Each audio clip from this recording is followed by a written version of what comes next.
They say you never truly know someone until you've seen their worst.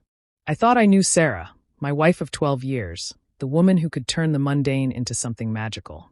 Her laugh filled rooms, and her ambitions, though sometimes ridiculous, were contagious.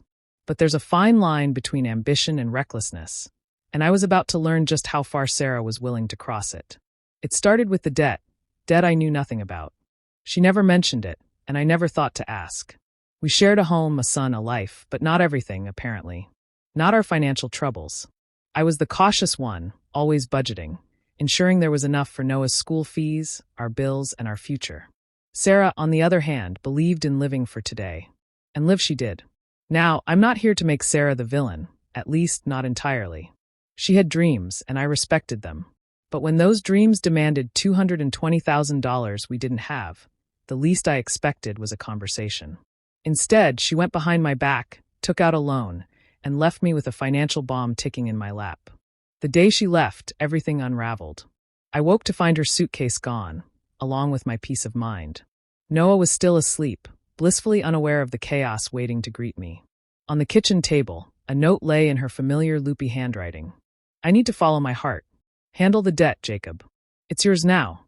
At first I laughed. Not out of amusement, but disbelief. Follow her heart.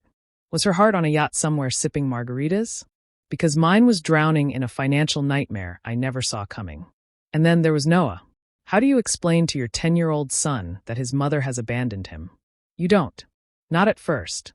You tell yourself you'll shield him for as long as possible. But Noah isn't just any kid. He's sharp, too sharp. I've always admired his intelligence, but in moments like these, I wished he weren't so perceptive.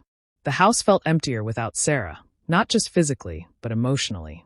She had a way of filling spaces, even when she wasn't trying. Now, every corner echoed with her absence. I stood in the kitchen, staring at her note, wondering where it all went wrong. Was it the fights? The arguments over money? The late nights I spent working while she planned trips we couldn't afford? Maybe it was all of it. Or maybe this was just who she was, and I was the fool for not seeing it sooner. But I had Noah. He was my anchor. No matter how much of a mess Sarah left behind, I still had him.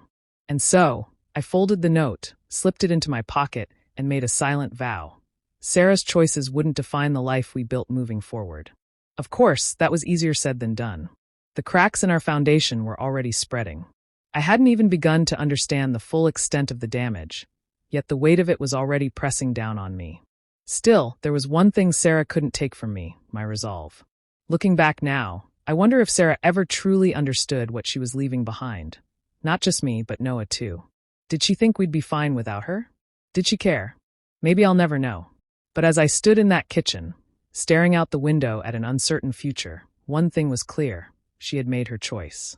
Now, I had to make mine. Betrayal stings the most when it's unexpected. But I can't say I didn't see the cracks forming. The problem is, even when you see them, you don't believe they'll break, until they do. The first morning after Sarah left, I paced the living room like a caged animal. Every step felt heavier, burdened by questions I couldn't answer. Why hadn't she told me about the loan? How could she leave Noah behind? And, God help me, why did she think her new boyfriend was worth $220,000 and the destruction of our family? Noah found me staring blankly at the wall. Dad, are you okay? His voice was filled with more concern than any 10-year-old should ever have to feel. I wanted to lie, to tell him everything was fine, that his mom would be back soon, that one day we'd laugh about this. But Noah isn't a kid you can lie to. He looks at you like he's peeling back layers, searching for the truth beneath. So instead, I gave him the watered-down version. Your mom needed some time away, I said, forcing a smile. She's dealing with a lot right now. His eyes narrowed, and for a moment, I thought he'd call me out. But instead, he nodded, like he was filing the information away for later. Okay, he said. But if you need help, just tell me. I can handle it. That sentence hit harder than Sarah's note ever could. He was 10. He should be worrying about homework and soccer, not whether his dad could keep it together. And yet, there he was offering me support like he was the adult. The weight of Sarah's absence grew heavier as the hours dragged on. I couldn't shake the image of her slipping out the door, driving off to God knows where with a man I'd never met. I tried to distract myself, cleaning, organizing, anything to keep my mind occupied. But everywhere I turned, there was a reminder of her. The coffee cup she left on the counter, the lingering scent of her perfume, the half-finished book on her nightstand. By evening, I was running on fumes. I sat at the dining table, staring at a pile of unopened mail, when Noah walked in with a plate of peanut butter sandwiches. "You didn't eat lunch," he said, sliding the plate toward me. I stared at him, my chest tightening. "Thanks, buddy," I muttered, taking a bite more out of obligation than hunger. Noah watched me for a moment before asking the question I'd been dreading. "Is Mom coming back?" I froze. How do you answer that? Do you sugarcoat it? Give him false hope? Or do you tell the brutal truth? "I don't know," I admitted. "But no matter what happens, we're going to be okay. I promise." He studied me for a long moment, then nodded. "Okay." But the truth was, I wasn't sure if I believed myself.